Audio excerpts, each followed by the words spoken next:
आप लोगों ने चूज किया प्रोजेक्ट के लिए? हिंदुस्तान में ना दो चीज़ें पे लोग पागल हैं, क्रेजी है, एक समुंदर और एक पहाड़। अगर दोनों चीज़ें यहाँ मिल जाती है तो कैसा रहेगा? टिहरी हमने क्यों चूज किया? नैनीताल का एक अपग्रेड वर्जन है टिहरी का। This is the combination of water and mountain. Uttarakhand की जो ट्रेडिशनल है, जो थीम है, वो चीज़ें चेंज ना हो। बद्रीनाथ, गंगोत्री, यमुनोत्री, ये सारी की सारी जो है टिहरी से ही निकलती है। काफी लोगों ने सुना भी नहीं होगा टिहरी का नाम। इंडिया में आज 130-135 अभी बात कर रहे हैं, शायद आबादी बढ़ गई हो, तो 140 करोड़ की आबादी।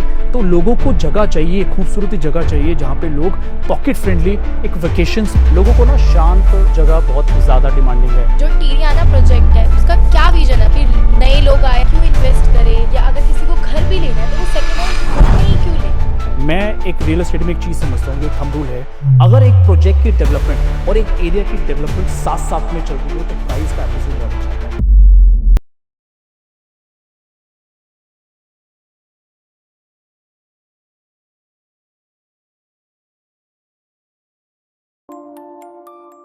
Hi guys, my self Kanishka Rawat. I am actor and a lifestyle influencer.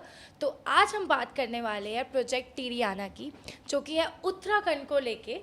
और सबसे स्पेशल बात पता है क्या है? I am also from Uttarakhand, और जो हमारे गेस्ट हैं ना, उनमें से एक गेस्ट भी उत्तराखंड से ही है। तो डिस्कस करते हैं। तो हमारे पहले गेस्ट है Ankit Singh. He is a YouTuber in real estate industry. And second one is Jeevan Singh Bisht. He is a property investment expert. So welcome guys. Hello ji. Thank you for inviting us. पहला क्वेश्चन यही है कि वाई उत्तराखंड, और उत्तराखंड इतना बड़ा है तो ये टिहरी ही क्यों आप लोगों ने चूज़ किया, मतलब प्रोजेक्ट के लिए? देखिए, आज उत्तराखंड की अगर हम बात करें कि उत्तराखंड के अंदर डिफरेंट लोकेशंस भी, जैसे आपने बताया कि उत्तराखंड तो बहुत बड़ा है और टिहरी ही हमने क्यों चूज़ किया, इसके पीछे का एक रीज़न है कि जो भी प्रोजेक्ट्स हैं आज के टाइम पर, तो गवर्नमेंट के ना रुझान के अकॉर्डिंग्स हैं।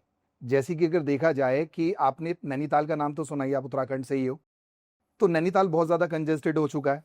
और आज जो लोग इन्वेस्टमेंट वहाँ पर करने जा रहे हैं या इन्वेस्टमेंट्स करते हैं, तो आज किसी के बकेट में भी नहीं है, राइट? क्योंकि उत्तराखंड ऑलरेडी प्राइस में बहुत ज़्यादा हाई हो चुका है, एप्रिसिएशन बहुत ज़्यादा वहाँ पर आ चुका है और कंजेस्टेड भी हो चुका है।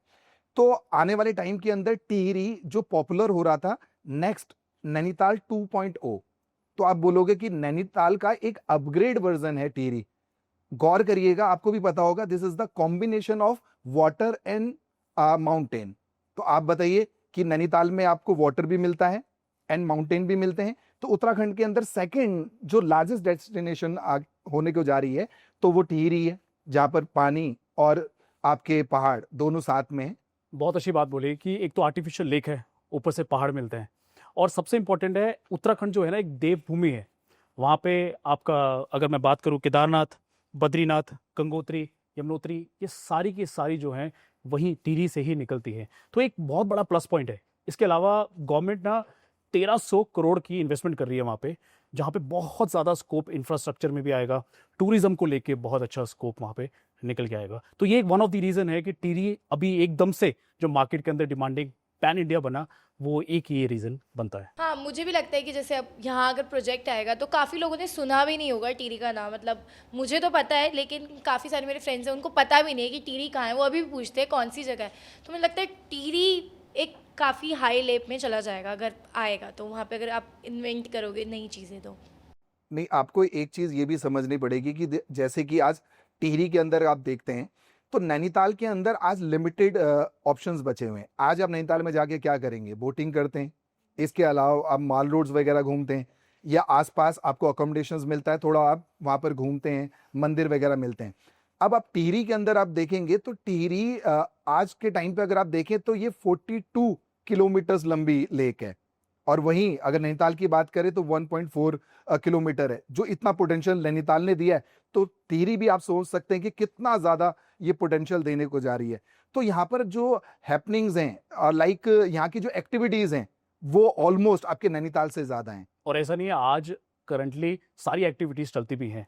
तो एक प्लस पॉइंट क्या है कि जैसे नैनीताल की बात करें, मसूरी की बात करें या शिमला की बात करें, कमर्शियलाइज हो चुका है। तो लोगों को ना ब्यूटी धीरे धीरे दिन ब दिन खत्म हो रही है। इंफ्रास्ट्रक्चर वहाँ पे, जैसे बिल्डिंग्स बहुत सारी, और उत्तराखंड में आपको पता ही है 300 गज से ज़्यादा आप नहीं ले सकते, बिकॉज ये एक जोग्राफी इंडेक्स जो है ना वो चीज़ें वो चेंज नहीं करना चाहते। वो चाहते हैं कि एक लिमिटेड चीज़ें रहें और ज़्यादा से ज़्यादा उत्तराखंड की हम जो ट्रेडिशनल है, जो थीम है, वो चीज़ें चेंज ना हो। तो इस चीज़ को मद्देनजर रखते हुए इन्होंने करी। मतलब आने वाले टाइम में लोगों को एक इंटरेस्टिंग ट्रिप प्लेस मिल जाएगी टिहरी आना, बिल्कुल। है ना? और इन्वेस्टर्स के लिए एक बहुत बेहतरीन इन्वेस्टमेंट का मौका भी मिलेगा जो टिहरी दे रहा है। वो तो है। हम कहीं भी नई जगह अगर बनाएंगे तो इन्वेस्टमेंट्स के लिए तो बेस्ट है। मतलब अभी इन्वेस्ट करना टिहरी आना में दी बेस्ट। लोगों को ना शांत जगह बहुत अब ज़्यादा डिमांडिंग है। लोगों को हवा पानी चाहिए, अभी थोड़ी शांति चाहिए, जहाँ पे इतनी सुंदरता हो, इतनी अच्छे व्यूज़ मिले। तो वो चीज़ें मुझे लगता है टिहरी एक one of the best option लोगों के लिए निकल के आता है। तो मतलब अभी तक तो जैसे मतलब टिहरी में लेक मिलेंगे, वेदर मिलेगा, और कुछ क्या एक्स्ट्रा मतलब मिल सकता है लोगों को कि टूरिज्म वहाँ आए या फिर डेवलपर्स वहाँ पे आए, इन्वेस्टर्स वहाँ पर आए? क्यों, मतलब क्या उनको अभी बेनिफिशियल मिलेगा इस टाइम में? मतलब आप ये कहना चाहते हैं कि टिहरी ऐसा क्या नया दे रहा है उत्तराखंड के अंदर कि लोग वहाँ पे इन्वेस्टमेंट करें, वहाँ पर रहना पसंद करें और वहाँ पर एक्टिविटीज करें। देखिए, जैसे कि मैंने शुरू में भी आपको बताया कि गवर्नमेंट का भी रुझान है। अब आज के टाइम पे उत्तराखंड के अंदर बहुत सी लोकेशंस पे गवर्नमेंट वर्क करने जा रही है, लेकिन इस समय अगर देखा जाए तो टिहरी पे ज्यादा वर्क हो रहा है। अब आप सुनने को आएगा कि लेक का ब्यूटिफिकेशन किया जा रहा है। आज हम नैनीताल में घूमने जाते हैं तो ऑलरेडी ब्यूटिफिकेशन हो चुका है। टिहरी का ब्यूटिफिकेशन उस वे में किया जा रहा है। वहां पे रोड्स उस लेवल की डेवलप की जा रही है, 2 लेन्स रोड्स हैं, उसके साथ में साइकिलिंग ट्रैक्स बनाए जा रहे हैं, गजीबोज बनाए जा रहे हैं। आप बैठ के सामने लेक को देखेंगे, इवनिंग टाइम वहां पे स्पेंड करेंगे। एम्पी थिएटर्स वहां पर बनाए जा रहे हैं, different types of theme parks वहां पर बनाए जा रहे हैं। तो ये अट्रैक्ट करेगा टूरिज्म को। वाटर स्पोर्ट्स एक्टिविटीज तो ऑलरेडी है ही, उसके अलावा भी बहुत सारे ऑप्शंस हैं। इसमें एक चीज़ और ऐड ऑन करना चाहूँगा। नेशनल हाईवे 94 ये एक बहुत बड़ा रिंग रोड बन रहा है टिहरी के बिल्कुल अराउंड, जहाँ पे 161 किलोमीटर का पूरा रिंग रोड है, जिसको गवर्नमेंट प्लान कर रही है। और उसी के बिल्कुल साथ में जो अभी जिस प्रोजेक्ट की हम बात करेंगे, सिर्फ कुछ मीटर्स पे ही आपको वो एक हाईवे मिलता है। तो ये one of the plus point निकल के आएगा। आज अगर आप इन्वेस्टमेंट करते हो टिहरी के अंदर और लेटर अगर आप इंफ्रास्ट्रक्चर आपको अच्छा मिलता है तो आपके लिए बहुत अच्छा रहेगा। जब इंफ्रास्ट्रक्चर आ गया, गवर्नमेंट ने पूरा प्लान कर दिया, सारी टूरिज्म वगैरह सारी चीज़ें आएंगी, तो वही हाल रहेगा जैसे नैनीताल और बड़े बड़ी सिटी जहाँ लोग मोस्ट पॉपुलर एरियाज हैं, जो डिमांडिंग है बट प्राइस बहुत बढ़ चुका है। तो ये आज पॉकेट फ्रेंडली कैसा है, क्या है, वो वीडियो के एंड में बिल्कुल बात करेंगे इसके बारे में। हाँ, श्योर श्योर।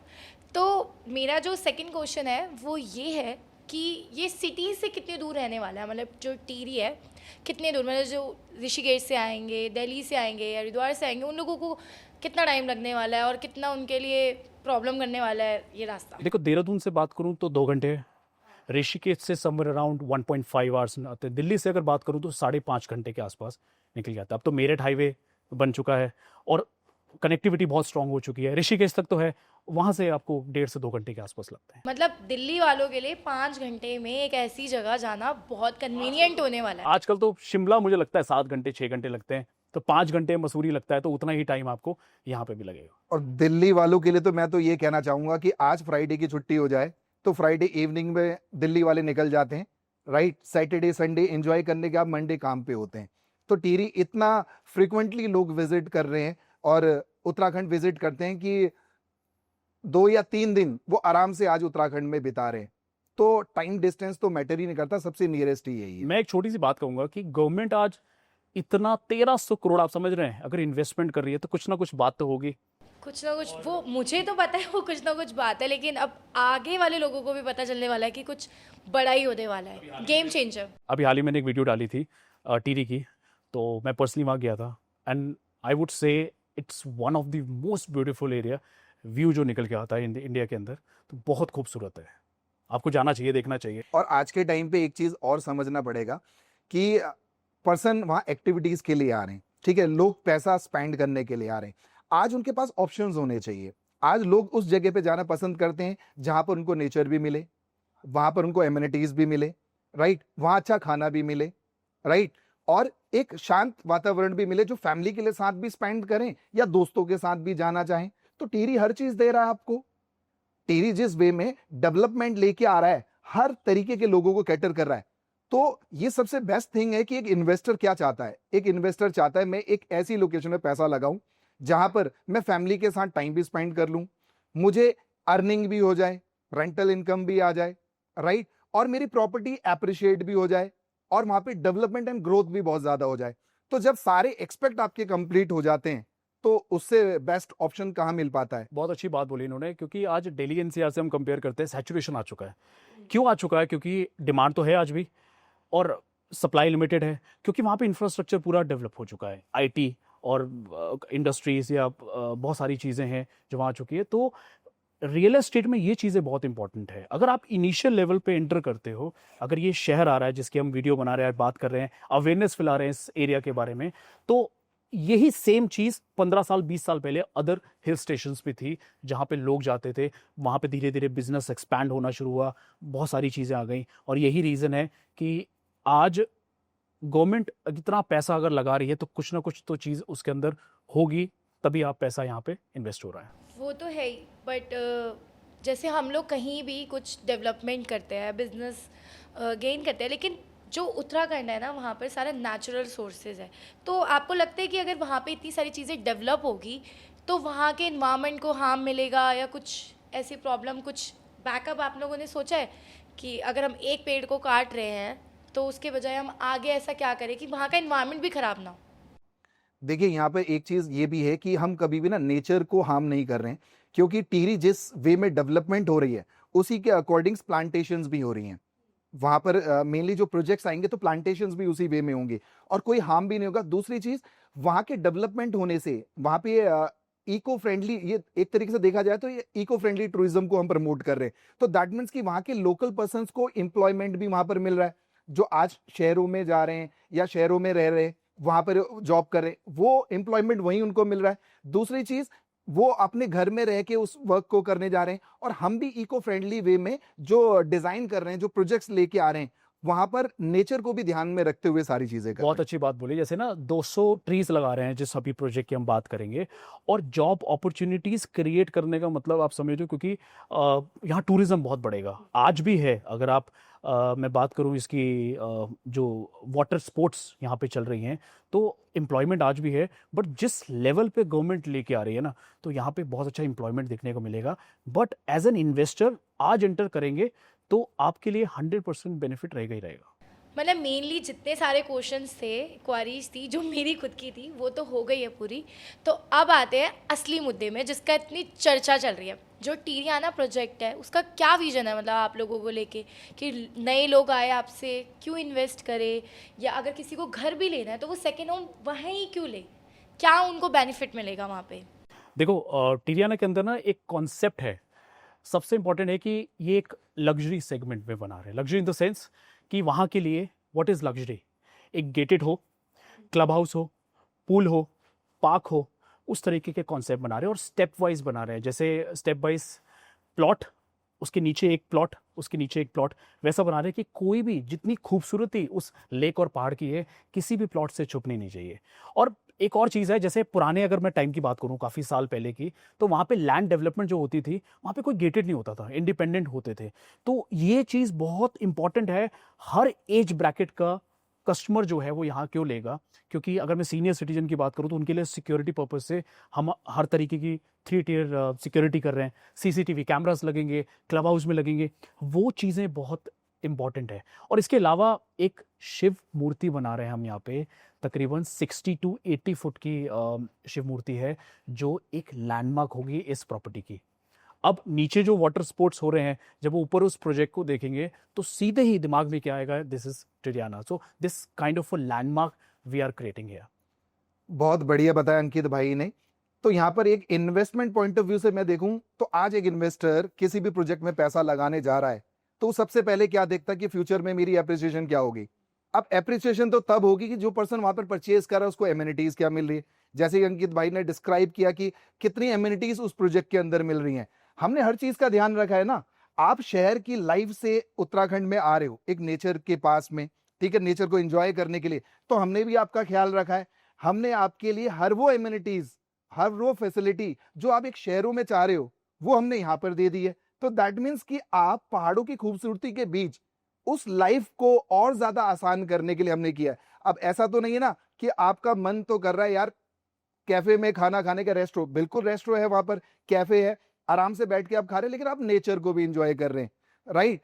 तो इन्वेस्टर्स को भी ये पता है कि जो लोगों का अट्रैक्शंस वहां पर होगा, कल को सेकंड होम के अकॉर्डिंग वहां पर बहुत ज्यादा चीजें बढ़ेंगी या रेंटल बहुत ज्यादा बढ़ेगा, तो ऑब्वियस ही बात है आज जो इन्वेस्टमेंट कर रहे हैं वो पैसा लगाएंगे तो एप्रिसिएशन तो उन्हीं का होगा, कल को वो सेल आउट करेंगे तो उसका बेनिफिट भी उनको होगा। हाँ, सेकंड होम की तरह की भी वो यूज कर सकते हैं, रेंटल इनकम की तरह की भी वो यूज कर सकते हैं। तो ये सारी चीजें डिपेंड्स करती हैं एमिनिटीज पर, कि आप एक एमिनिटीज बना रहे हो, आप एक गेटेड टाउनशिप बना रहे हो और फैसिलिटीज हर उसके अंदर आप कंप्लीट कर रहे हो, तभी वो प्रोजेक्ट आपको उस वे में बेस्ट मिलता है। अब क्लब के साथ साथ में हम लोग इसमें पूल की फैसिलिटी भी दे रहे हैं, हम 200 ट्रीज लगा के दे रहे हैं इसके अंदर, तो अपने में ही बहुत बड़ी बात है। प्लस पॉइंट क्या है, अमूमन डेवलपर्स ये चीज़ें नहीं देते हैं जो हम हमारे अंदर इन हाउस है। हम ऑपरेटर कल को आपको विलास कॉटेजेस कुछ भी बनाना है वो सारी चीज़ों का प्रोविज़न हम लोग देंगे। कल को आपको लेज आउट करना है उसकी प्रोविज़न हम लोग देंगे। कौन सा आर्किटेक्ट किस तरीके से डिज़ाइन करना है, एग्जिट पॉइंट भी कहीं ना कहीं हम आपको लेके देंगे। एक इंटेंट बहुत ज़रूरी है एक डेवलपर की जब भी वो प्रोजेक्ट बना रहा हो। हम इस प्रोजेक्ट के अंदर फर्स्ट ट्रांसफ़र फ्री दे रहे हैं। इसका क्या मतलब हुआ कि जो पेमेंट प्लान अभी आगे बताऊंगा आपको, उसमें ट्रांसफ़र करा सकते हैं 12 महीने के अंदर। आप अपना पैसा कमाइए, एग्जिट करिए, उस चीज़ में भी बहुत ध्यान दिया है। तो ये भी अच्छी बात बोली अंकित भाई ने कि एग्जिट दे रहे, तो इन्वेस्टर के लिए एग्जिट कब आएगा? जब बेनिफिट्स आप उसको दोगे, एक सर्टेन टाइम के उसके अंदर एंटर किया, उसके बाद एक सर्टेन टाइम पे उसने एग्जिट किया, राइट? उसके अकॉर्डिंग नेक्स्ट जो पर्सन आ रहा है उसको भी एग्जिट मिल रहा है, क्योंकि डेवलपमेंट जिस लेवल की है, मैं बोलता हूं आने वाले 3 से 4 साल के अंदर टिहरी के अंदर इतनी डेवलपमेंट हो जाएंगी तो प्राइसिंग हर लेवल पे उस इंक्रीज हो चुका होगा, तो जो पर्सन एग्जिट लेगा तो उसको भी बेनिफिट है, राइट? जो नया पर्सन परचेज करेगा उसको भी बेनिफिट है। तो नैनीताल वाला लेवल आने तक तो टिहरी में काफी लोग एग्जिट हो चुके होंगे, बट आज आप देखिए ना, उत्तराखंड के अलावा बाकी हिंदुस्तान के अंदर बहुत सारी लोकेशंस हैं जहां पे लोग इन्वेस्टमेंट करते हैं, इन्वेस्टमेंट तो कर देते हैं लेकिन एग्जिट नहीं सोच पाते, जो एग्जिट आपको यहाँ पर मिल रहा है, क्योंकि डेवलपमेंट भी साथ साथ चल रही है ना। सिर्फ ये नहीं कि आपने प्रॉपर्टी ली और उसी को आप लेके बैठे हुए अब हैं, ये तो ये हो भी गया, बेनिफिट है। ये तो हो गया विजन की बात। अब बात करते हैं कि रियल एस्टेट में ग्रोथ कैसे होती है। एक एंट्री और एग्जिट बहुत ज़रूरी है। मैं एक रियल एस्टेट में एक चीज़ समझता हूँ, जो एक थंब रूल है, अगर एक प्रोजेक्ट की डेवलपमेंट और एक एरिया की डेवलपमेंट साथ साथ में चल रही हो तो प्राइस का एप्रिसिएशन बहुत अच्छा आता है। एक उदाहरण के तौर पे मैं आपको गुड़गांव की बात करता हूँ। जब द्वारका एक्सप्रेसवे नहीं था तो वहाँ उस टाइम पे जो प्रॉपर्टीज थी वो 6,000-7,000 रुपये में उस टाइम पे ट्रेड होती थी। जब द्वारका एक्सप्रेसवे बना, कनेक्टिविटी और स्ट्रांग हुई, आज 20 से 22,000 रुपये का रेट है। क्यों बता रहा हूँ? क्योंकि जो रिंग रोड की बात कर रहा हूँ, जो तकरीबन 161 किलोमीटर का बन रहा है, जो कनेक्ट करेगा आपका आगे ऋषिकेश, देहरादून, फिर आप दिल्ली तक और इजी अप्रोच हो जाएगी आपकी। 5.5 घंटे है, कल को 5 घंटे होगा, फिर 4.5। जैसे जैसे गवर्नमेंट और इंफ्रास्ट्रक्चर पे स्पेंड करेगी उतना आपके लिए और कनेक्टिविटी स्ट्रांग हो जाएगी। वहाँ पॉइंट के अंदर अगर आप आज एंटर करते हैं, ये मैं नहीं कह रहा हूँ, ये रियल एस्टेट का थंब रूल है, तो इसलिए प्लॉट के अंदर आपको बहुत अच्छा मिलता है। और मैंने एक भी, मेरे सामने मुझे 10 साल हो गए रियल एस्टेट करते हुए, मेरे पास एक बंदा कभी नहीं आया होगा जिसने ये बोला हो कि मैंने 10 साल पहले प्लॉट खरीदा था और आज मुझे नुकसान हुआ। सो प्लॉट में ना ये एक प्लस पॉइंट रहता है। सो विजन के साथ साथ मुझे ये भी समझना जरूरी है कि किस सेक्टर में मैं बाय करूं। मैं लो राइज में बाय करूं, मैं हाई राइज में बाय करूं, जहां पे मुझे कुछ टाइम के बाद मेंटेनेंस भी देनी है, या मैं 10 साल के बाद भी कंस्ट्रक्शन करूं तो मुझे मेंटेनेंस नहीं देनी। ऐसा नहीं है कि कोई सीलन पपड़ी लीकेज का कोई प्रॉब्लम आ गया फिर मुझे उसको मरम्मत करानी पड़ रही है, ये चीज़ होती है। प्लस लैंड इज लिमिटेड, तो लिमिटेड होगी तो सप्लाई कम है, डिमांड ज़्यादा होगी, तो ज़्यादा होगी तो एप्रिसिएशन होगा ही होगा इस चीज़। और यहाँ पर विजन के साथ एक चीज बहुत कॉमन मिली है कि उत्तराखंड के अंदर तो और भी बहुत सारी डेस्टिनेशन है जहां पर हम इन्वेस्टमेंट कर सकते हैं। नोन प्लेसेस हैं, नैनीताल, मसूरी, और भी अगर आप देखें भीमताल है या टिहरी है या आपका देहरादून है, तो वही वाली बात आ गई। तो मेन थिंग क्या है, आज ऑप्शंस आपके पास उत्तराखंड के अंदर बहुत सारे हैं, आप इन्वेस्टमेंट करिएगा भी सारी चीज, लेकिन आज जो लेवल है उन डेस्टिनेशंस का, तो वो इन्वेस्टमेंट आज से 10 साल 15 साल पहले की गई है। बट टिहरी आपको एक एंट्री दे रहा है आज। जब आप एक एंट्री आपको मिलती है तो उस एंट्री के अकॉर्डिंग जिस लेवल पे आज वो डेस्टिनेशन आ चुकी हैं, उस लेवल तक आने में आप खुद सोचिए आपका बेनिफिट कितना होगा। तो हमें एंट्री भी उसी हिसाब से लेनी है, और एक नई डेवलपमेंट और एक नए जोन के साथ, एक अपग्रेडेड वर्जन के साथ मे बी हमें बेनिफिट ज्यादा देगी ना। अब वो मोर इफेक्टिव होगी उस लोकेशंस के अकॉर्डिंग सारी चीजें। अब मैं ये नहीं कहता कि रेंटल आज नहीं मिलेगा, या 10 साल के बाद आपका रेंटल इनकम शुरू होगी। अगर मैं आज बात करूं, एक टिहरी के अंदर ही एक प्रॉपर्टी है floating Vilas, I don't know if you know और नॉट, आज 25,000 रुपए पर नाइट। और इवन मैंने भी कई बार बुक करने की कोशिश करी है, बट वो उसकी बुकिंग ही फुल रहती है almost. Floating villas are very popular because of the view, because of every, इसको मिनी मालदीव्स बोला जाता है। और है भी बहुत minimum, like they have only 7 to 8 room. तो आज वो टैग दे दिया गया है मिनी मालदीव्स का, तो कुछ तो बात होगी इस एरिया में, यही रीजन हो सकता है इस चीज में। तो हम भी वही ब्यूटी देने जा रहे हैं। जैसे अगर आप फ्लोटिंग का वो एंजॉयमेंट लेते हैं, वो ऑलरेडी आपको वहां पर मिल रहा है। सेकंड बेनिफिट आप लेते हैं कि आप अपने बालकनी में बैठे हो और सामने आपको एक लेक का ब्यूटीफुल व्यू आ रहा है, आप शाम को बैठ के चाय पी रहे हो, तो वो एहसास आपको दे रहे हैं, राइट। क्लब हाउस के अकॉर्डिंग आपने कोई भी चीजें मंगवाई हैं, वो आप इंजॉय कर रहे हो। अच्छा। आप बारबेक्यू करते हुए बैठे हो, आप बारबेक्यू के साथ इंजॉय कर रहे हो इवनिंग को, राइट। तो ये सारा बेनिफिट हमने भी पहाड़ों पे दिया है। हिल एरिया के अंदर कौन से रिजॉर्ट में लास्ट गए थे आप? मतलब वहाँ पे तो एक अच्छा रिजॉर्ट की अगर बात, कहाँ पे, टिहरी में? नहीं किसी भी हिल स्टेशन के अंदर। हिल स्टेशन के अंदर मतलब सवॉय वगैरह ही हम प्रेफर करते हैं। सवॉय हो गया, फिर कोई आज जितने भी बड़े बड़े रिजॉर्ट्स हैं, हाँ उसमें कभी आपने देखा कि आपके रिजॉर्ट के सामने से गाड़ी निकल रही है? अमूमन क्या होता है, गाड़ी एक प्लेस होती है Place जहाँ होती पे है। आप पार्क करते हैं, उसके बाद गोल्फ कार्ट्स चलती हैं, हाँ राइट। तो इस तरीके का कॉन्सेप्ट यहाँ पे लग्जरी कॉन्सेप्ट बनाया गया है, जहाँ पे इस प्रोजेक्ट के अंदर गोल्फ कार्ट चलेंगी, कोई गाड़ी मूवमेंट का, मोटर व्हीकल का कोई यहाँ पे मूवमेंट नहीं रहेगा। तो इस चीज़ को रखते हुए, एक तो शिव मूर्ति जो मैंने बताया, it will be a landmark, spiritual, आप शिव जी के साथ जुड़े रहेंगे, उनके करीब रहेंगे और इन्वेस्टमेंट करते रहेंगे। तो ये एक प्लस पॉइंट निकल के आता है इन्वेस्टमेंट में। मतलब यहाँ पर इस रिजॉर्ट में, रिजॉर्ट लिविंग प्लॉट्स में आपको फील क्या आएगा? आपने एंटर किया, एंटर करते के साथ ही आपने गाड़ी पार्क करी, वहां से आप अपने विला के लिए, कॉटेज के लिए आप गोल्फ कार्ट से चल रहे हैं, गोल्फ कार्ट से आप वहां पर एंटर हुए, उसके बाद आप अपने घर के अंदर एंटर हुए, हर वो फैसिलिटीज आपको मिल रही है। नीचे बादल, अगर आप बादल देखोगे ना, क्लाउड्स एंटर करेंगे आपकी बालकनीज में, आपके घर के अंदर एंटर करते हुए आपको दिखेंगे, सामने का नज़ारा आपको दिखेगा। तो ये प्राइसलेस है। तो ये जो इन्वेस्टमेंट होती है, तो इन्वेस्टमेंट पॉइंट ऑफ व्यू कम, एक विजन है जो कि एक हिल स्टेशन पे लोग चाहते हैं कि ये सारी चीजें हमें एमिनिटीज के साथ मिल जाए, तो वो हमने पूरी करने की कोशिश करी है। हिंदुस्तान में ना दो चीज़ें पे लोग पागल हैं, क्रेजी है, एक समुंदर और एक पहाड़। अगर दोनों चीज़ें यहाँ मिल जाती है तो कैसा रहेगा?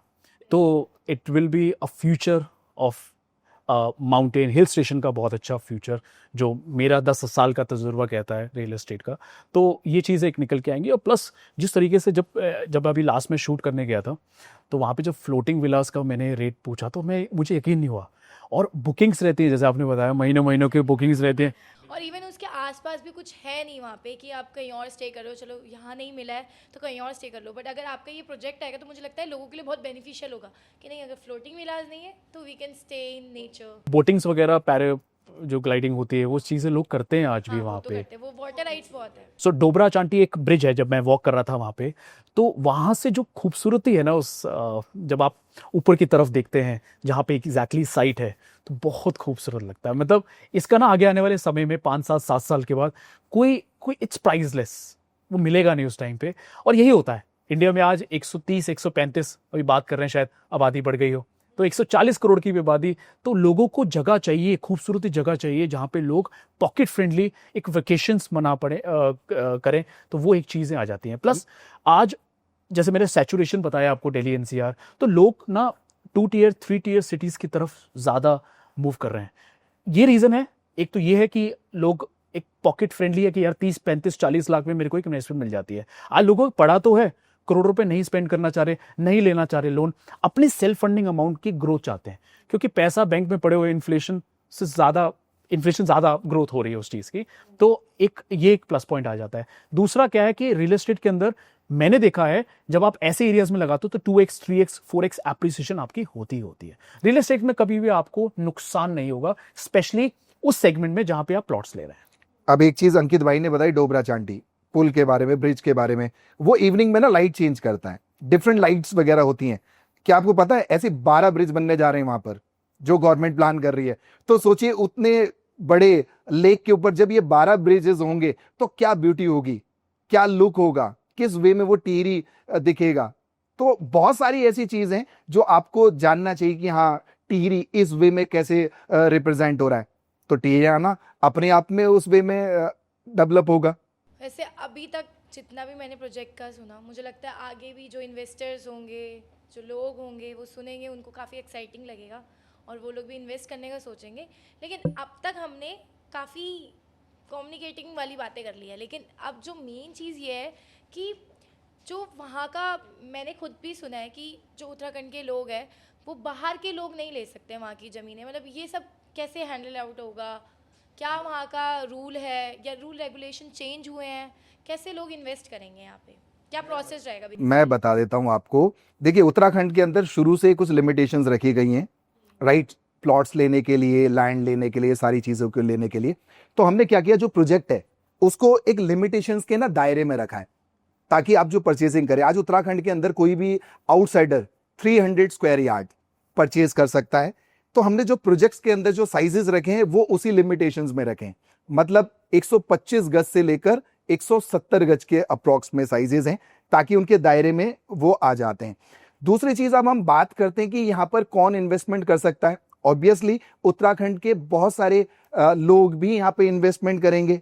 अब है तो उत्तराखंड में, ऐसा नहीं कि उत्तराखंड वाले नहीं लेंगे, उनको एक बेटर अपॉर्चुनिटीज भी चाहिए, एक गेटेड कम्युनिटी चाहिए। इसके अलावा दिल्ली एनसीआर या पूरे हिंदुस्तान में से लोग ले सकते हैं, एनआरआईज ले सकते हैं, किसी भी लिमिट के अकॉर्डिंग वो 300 गज के लिमिट के अंदर वो ले सकते हैं। अब उनको बेनिफिट क्या है यहाँ पर लेने से, और उनको क्या आने वाले टाइम के अंदर क्या चीजों को लेके वो ले सकते हैं। फर्स्ट, वो इन्वेस्टर हो तो इन्वेस्टर यहाँ पे ले सकता है। सेकंड, वो एक तरीके से सेकंड होम की तरह यूज करने वाले लोग हैं, वो ले सकते हैं। रिटायरमेंट प्लान कर रहे हैं लोग, राइट, आफ्टर दैट कि वो चाहते हैं कि इस भीड़ भाड़ की जगह से दूर अपना रिटायरमेंट एक ऐसे पीसफुल जगह में हम स्पेंड करें, वो ले सकते हैं यहाँ पर, राइट। एक्टिविटीज के शौकीन जो एवरी टाइम्स लोकेशंस के अकॉर्डिंग जाते हैं, जिनको लगता है कि हाँ यार ऐसी जगहों पे जाना चाहिए, वो प्लान कर सकते हैं, राइट। रेंटल इनकम के अकॉर्डिंग आज लोग इन्वेस्टमेंट करते हैं ना, सोचते हैं कि रेंटल इनकम भी बन जाए, लाइफ लॉन्ग रेंटल इनकम बन जाए, वो यहां पर इन्वेस्टमेंट कर सकते हैं, क्योंकि रेंटल भी तो उसी वे में आएगा। आने वाले टाइम के अंदर यही जो विलास बने होंगे, जो कॉटेजेस बने होंगे, ये एयरबीएनबी, राइट, स्टे विस्टा या बहुत सारी ऐसी एजेंसीज हैं उत्तराखंड के अंदर जो सिंगल घर को भी रेंट आउट कर लेती हैं या बेनिफिट दे लेती हैं। तो वो सारे ऑप्शंस हैं। आप खुद सोच सकते हो कि उत्तराखंड के अंदर हमने जिस प्रॉपर्टीज को बनाया है, जिस वे में हम इसको बनाने जा रहे हैं, तो हर तरीके का पर्सन ये परचेजिंग कर सकता है, ये उसके बेनिफिट्स हैं। तो अगर हम 300 गज का, आप कह रहे हो कि 300 गज से ज़्यादा नहीं ले सकता, बस 300 गज पर अगर किसी को ज़्यादा लेना है तो वो कैसे इन्वेस्ट करे? मैं बता देता हूँ। एक फैमिली में 300 स्क्वायर यार्ड हो गया, राइट। अब मैं हूँ, राइट, अब मेरा बेटा है, वो मैरिड हो चुका है, तो उसकी एक डिफरेंट फैमिली हो गई है, तो वो भी 300 गज ले सकता है। तो एक फैमिली में 300 स्क्वायर यार्ड, तो इसीलिए हमने लिमिटेशंस भी उसी के अकॉर्डिंग रखा कि विद इन द लिमिटेशंस ही हर कोई उसको परचेज कर पाए। देखो, एक ना कल्चर ना चेंज हो, सिर्फ उत्तराखंड एक ऐसा स्टेट है जो मुझे लगता है जहाँ पे इस तरीके की लिमिटेशंस हैं, क्योंकि वो अपना कल्चर नहीं चेंज करना चाहते हैं। वो एक ऐसा, क्योंकि आज दूसरे अगर मैं स्टेट्स की बात करूँ, यहाँ वहाँ पे अमूमन यही हुआ है कि लोगों ने एकड़ों के हिसाब से लैंड ले ली, तो लोगों को लग रहा है हमारा कल्चर जो है वो धीरे धीरे खत्म हो रहा है। तो उत्तराखंड में और जहाँ चीज़ें लिमिटेशन होती है वहाँ लोग ज़्यादा भागते हैं जाने के लिए। तो जैसे वेरी वेल सेड जीवन भाई ने बोला कि आप 300 गज ले सकते हो, तो जैसे हस्बैंड वाइफ हैं, ये मेरे मॉम डैड हैं वो ले सकते हैं, या मेरे बच्चे हैं अगर उनकी वाइफ है वो ले सकते हैं। उस तरीके के कॉन्सेप्ट में 300 मैक्सिमम आप बाय कर सकते हो। ऑलमोस्ट हमारा ये क्वेश्चन तो कंप्लीट हो गया है और मुझे तो आंसर मिल चुका है कि कौन ले सकता है, कौन नहीं ले सकता है। अपार्ट फ्रॉम दिस हम लोग गवर्नमेंट की बात करते हैं। मतलब आपको क्या लगता है कि गवर्नमेंट से आप लोगों ने क्या रेगुलेशंस आई है आपके पास, क्या रूल्स है या क्या गवर्नमेंट आपको दे रही है? इसमें ना हमें जैसे अंडर डेवलपमेंट एरिया है तो इसमें हमें PW लेना पड़ता है। PWD के अलावा हमें जिला पंचायत, क्षेत्र पंचायत, और हमें बहुत सारे ऐसे अप्रूवल्स हैं जो लेने पड़ते हैं, जिसके बाद हम आगे उस प्रोजेक्ट को बेचना शुरू करते हैं। तो यहाँ पे रेरा वाला कॉन्सेप्ट नहीं होता, क्योंकि अथॉरिटी अभी नहीं है। तो जब तक डेवलपमेंट नहीं होगी तो अथॉरिटी नहीं होगी, और अथॉरिटी नहीं होगी तो हम उसमें रेरा नहीं ले सकते। तो ये कुछ चीज़ें हैं जिससे हमें लेके आप रजिस्ट्री करा सकते हैं। अगर आप पूरी पेमेंट मान लो आज करते हो तो आप 5 to 7 डेज या 12 डेज के अंदर अपनी रजिस्ट्री भी करा सकते हो। बाकी जैसे अंकित भाई ने बताया, ऑब्वियसली ये सारे अप्रूवल्स तो हो ही गए। इसके अलावा मैं तो सिंपल सा कहता हूँ, आप प्लॉट बुक करिए और सीधा रजिस्ट्री कराइए। रजिस्ट्री से बड़ा अप्रूवल कुछ भी नहीं है, क्योंकि इमीडिएट आपकी रजिस्ट्री है। बाकी सारी जो अप्रूवल्स है प्रोजेक्ट की, वो तो ऑलरेडी यहाँ पर है ही। फिलहाल तो मतलब काफ़ी सारी चीज़ें हैं टीरी में जहाँ लोग रजिस्टर कर सकते हैं, सब कुछ कर सकते हैं। लेकिन जैसे मैं सुन रही हूँ ना कि आप लोग इतनी सारी चीज़ें दे रहे हो, ये एक लग्जरी है प्रॉपर। तो आप बताओ कि इसकी प्राइसिंग क्या रहने वाली है? मतलब मेरे हिसाब से मुझे लगता है इसकी प्राइसिंग काफ़ी हाई होने वाली है, तो कोई मिडिल क्लास बंदा तो इसे नहीं ले पाएगा। मैं आपसे पूछता हूँ क्या प्राइसिंग होनी चाहिए, क्योंकि इतनी बातें हो गई, इतनी चीज़ें हमने को बता दी। मुझे ऐसे नॉलेज नहीं है, बट मुझे जहाँ तक लगता है कि काफ़ी करोड़ तक ये मामला जाएगा। बिल्कुल, जैसे कि आपने बोला कि बहुत लग्जरी सेगमेंट होने वाला है, बिल्कुल लग्जरी सेगमेंट होने वाला है। ये जो टोटल प्रोजेक्ट है, इसको हमने 4 कैटेगरीज में डिवाइड किया है। कैटेगरी डी, राइट, मतलब category A B C D. तो ऐसा होगा कि पॉडकास्ट खत्म होने के बाद एक प्लॉट आप भी परचेज कर पाओगे, और ये आएगा प्राइसिंग इस वे में। लेकिन हमने ध्यान रखा है कि बहुत सारे प्लॉट्स ऐसे भी होंगे जो कैटेगरीज वाइज होंगे। तो आप भी समझते होंगे, बहुत सारे प्रोजेक्ट आपके कॉर्नर्स होते हैं, ऑब्वियसली प्रीमियम होंगे। 2 साइड रोड्स को टच कर रहे होंगे, वो समथिंग प्रीमियम्स होंगे। लेक फेसिंग व्यू आपको सारा लेक का आएगा, वो समथिंग प्रीमियम्स होंगे। पूरा प्रोजेक्ट ही प्रीमियम है, तो प्लॉट्स भी उसी वे में प्रीमियम है। हाँ, थोड़ा बहुत जो कैटेगरी वाइज प्राइस में डिफरेंस है, वो ऑलरेडी आपको पता लग जाएगा कि हाँ, वो वर्थ करता है। सो इन अदर वर्ड्स ये कह रहे हैं कि पीएलसी, प्रेफर्ड लोकेशन चार्जेस कहते हैं इसको, जो लगेंगी आपके पर स्क्वायर यार्ड के ऊपर, अगर आप जोन सा लोकेशन या जोन सी फेसिंग चूज करोगे। इसके अलावा एक चीज और मैं बताना चाहूंगा कि हमने प्राइस को बाइफ्रिकेट करा है पेमेंट प्लान के हिसाब से, कि मतलब आपको लोन भी ना लेना पड़े, आपकी पॉकेट से बहुत ज्यादा आपको बर्डन भी ना पड़े, और आप इजी इंस्टॉलमेंट में भी आप दे सकते हैं। इसका उदाहरण, जैसे आप 50-50 का पेमेंट प्लान लेना चाहते हैं, 50% अभी और 50% आप 12 महीने के बाद दे सकते हैं जब पोजीशन मिलेगा। उसमें एक प्लस पॉइंट और है, जैसे मैंने वीडियो के स्टार्टिंग में बताया था कि फर्स्ट ट्रांसफर भी फ्री मिलता है। इसके अलावा एक और पेमेंट प्लान है 60-20-20। यू पे 60% नाउ, 20% आफ्टर 3 मंथ्स, फिर 20% आपको देना है पोजीशन पे। और है डीपी, डाउन पेमेंट। आज पैसा देते हैं तो सबसे लोएस्ट कॉस्ट जो पड़ेगी वो डाउन पेमेंट की है, क्योंकि पूरा पैसा आप आज दे रहे हैं और 10 से 15 दिन के अंदर आप अपनी रजिस्ट्री भी करा सकते हैं। तो 3 पेमेंट प्लान के अंदर इजी इंस्टॉलमेंट भी आप अपनी पेमेंट भी कर सकते हैं। मतलब बेसिकली मिडिल क्लास बंदा भी आराम से इस प्लान को ले सकता है, काफ़ी फैसिलिटीज है। बिल्कुल, ये हर कोई बंदा ले सकता है, चाहे वो मिडिल क्लास से हो, चाहे वो इन्वेस्टर हो, चाहे वो सेकंड होम प्लान कर रहा हो। मतलब आपको इतना पॉकेट फ्रेंडली प्राइस हम देने जा रहे हैं। देखिए, मैंने आपको एक बात शुरू में भी बोली थी, एग्जिट का मतलब यह है कि आपको प्राइस वो ऑफर होगा, कल को अगर इन्वेस्टर एग्जिट भी करना चाहे, उसको लगेगा वाव, नेक्स्ट पर्सन उसको परचेज कर रहा है, नेक्स्ट एग्जिट उसको मिल जाएगा। तो आने वाले 3 साल के अंदर वो प्राइसिंग उस लेवल की जाएगी। लेकिन आज जो एंट्री पॉइंट आपको दिया जा रहा है, वो एंट्री पॉइंट ऐसा है कि आप आराम से परचेज कर सकते हैं। आप बोलोगे कि नहीं, ये मैं यकीन नहीं कर सकता कि ये प्राइस होगा, ऑब्वियसली वो प्राइस है। और मैं दावे से कह सकता हूँ कि जो प्राइस हम लोग दे रहे हैं ना, वो अगर आप रियल एस्टेट में इन्वेस्टमेंट कर रहे हो ना, तो ये बजट आपका होगा ही होगा। तो इसके लिए थोड़ा सा क्यूरियोसिटी तो आपको रखनी पड़ेगी। बट मैं दोबारा से आपसे पूछना चाह रहा हूँ, क्या प्राइस आपको लगता है? अब तो मतलब जैसे आप मेरे को बता रहे हो कि आपके ऐसे प्लान्स हैं, तो मुझे लगता है कि मैं भी सोच सकती हूँ लेना। तो मैंने आपको शुरू में ही बोला कि पॉडकास्ट खत्म होते ही एक प्लॉट आप बोलोगे कि चलो जी, ये तो मेरे लिए है। पॉडकास्ट खत्म होने के बाद पूछूंगी इनसे प्राइसिंग। मैं बुकिंग फॉर्म लेके आऊँगा, आप करना साइन फिर। डन। तो अब तक तो मेरी जितने भी क्वेश्चंस थे सब क्लियर हो चुके हैं। सारे क्वेश्चंस आपको भी क्लियर आउट हो चुके होंगे कि हाँ, जनता को इतनी बातें तो पता होनी चाहिए टीरियाना प्रोजेक्ट के बारे में, और काफ़ी इंटरेस्टिंग प्रोजेक्ट है ये। तो मेरा बस एक लास्ट छोटा सा क्वेश्चन है कि अगर किसी को टीरियाना प्रोजेक्ट में इंटरेस्ट है, या फिर वो कांटेक्ट करना चाहता है, वो और जानना चाहता है, तो वो कैसे आप लोगों से कांटेक्ट करे कि मेरे को क्वारीज लेनी है या मेरे को इन्वेस्ट करना है, मतलब कैसे कांटेक्ट करें? तो इसमें ना हेल्पलाइन नंबर दे देंगे हम, तो उसमें आप व्हाट्सएप या कॉल करके जो डिटेल्स चाहिए related to project, related to payment plan, अगर कोई प्राइसिंग से रिलेटेड अगर कुछ भी चाहिए, वो सारी की सारी डिटेल्स आपको उस व्हाट्सएप नंबर पे मिल जाएगी। मुझे बहुत अच्छा लगा आपके साथ पॉडकास्ट करके, काफ़ी नॉलेज मिली है, और आप लोगों ने मेरा माइंडसेट भी चेंज कर दिया कि मैं भी इन्वेस्ट करूं। तो मेरा लास्ट यही है कि आप एक छोटी सी लाइन इस प्रोजेक्ट के बारे में बताइए कि आप कैसे लोगों को डिस्क्राइब कर सकते हो। बिल्कुल, मैंने तो एक लाइन लिखी भी है, बहुत अच्छा लगा है, मैंने अपने बहुत सारे दोस्तों को भी भेजी है। टिहरियाना, द सोल ऑफ टिहरी, एक ऐसा प्रोजेक्ट जो शहरों की भीड़ भाड़ से दूर सुकून की गोद में बसा है। पानी और पहाड़ों का अद्भुत संगम, जहां आप अपने सपनों का आशियाना बना सकते हैं। एक रिजॉर्ट स्टाइल लिविंग के अनुभव के साथ यह प्रोजेक्ट सिर्फ एक घर नहीं, बल्कि एक ऐसा अनुभव है जहां लग्जरी और नेचर का खूबसूरत मेल है। हर वो सुविधा, हर वो आराम जो आप एक शांत और भव्य लोकेशन पर चाहते हैं, यहां उपलब्ध है। टिहरियाना, जहां जीवन एक सुंदर छुट्टी जैसा महसूस होता है। Thank you. वाह जीवन भाई, आपने बताया नहीं आप कभी भी हो। बिल्कुल। तो लास्ट में मैं यही कहना चाहता हूँ कि you are just not buying the investment, आप सेकंड होम ले रहे हो। एक ऐसी इन्वेस्टमेंट जो इमोशंस भी जोड़ेगी, और प्लॉट सबसे सेफेस्ट इन्वेस्टमेंट होती है।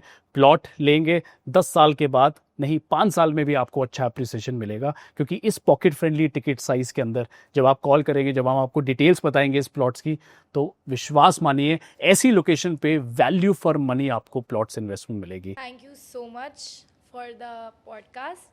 बाकी मैं भी लोगों से यही कहना चाहूँगी कि ये प्रोजेक्ट जो टिहरियाना प्रोजेक्ट है काफ़ी इंटरेस्टिंग है, काफ़ी नया है, काफ़ी एम्बिशियस है, इसमें इमोशंस है। और मुझे लगता है कि जो उत्तराखंड के लोग हैं ना वो काफ़ी सॉफ्ट होते हैं, तो अगर वहाँ पे बिजनेस और डेवलप होगा तो उन्हें भी अच्छा लगेगा। और जो यहाँ के लोग हैं जिन्हें टिहरी के बारे में, उत्तराखंड के बारे में नहीं पता है, आज भी लोगों का क्वेश्चन मार्क होता है कि टिहरी क्या है ये, उनको एक नई चीज़ मिलेगी, एक नई डेस्टिनेशन मिलेगी, नया बिजनेस मिलेगा। तो अगर आप अभी भी इस वीडियो को सोच रहे हो कि हाँ मेरे को इन्वेस्ट करना चाहिए, सोचो मत, सीधा कांटेक्ट करो, जाओ इन्वेस्ट करो, और फिर 5-6 साल बाद देखना कि वो कहाँ होगा। Thank you so much. हमारे 2 गेस्ट आए थे, ब्रिलियंट है, उन्होंने काफ़ी सारी क्वारीज भी दी है, और मुझे लगता है ये पॉडकास्ट भी काफ़ी इंटरेस्टिंग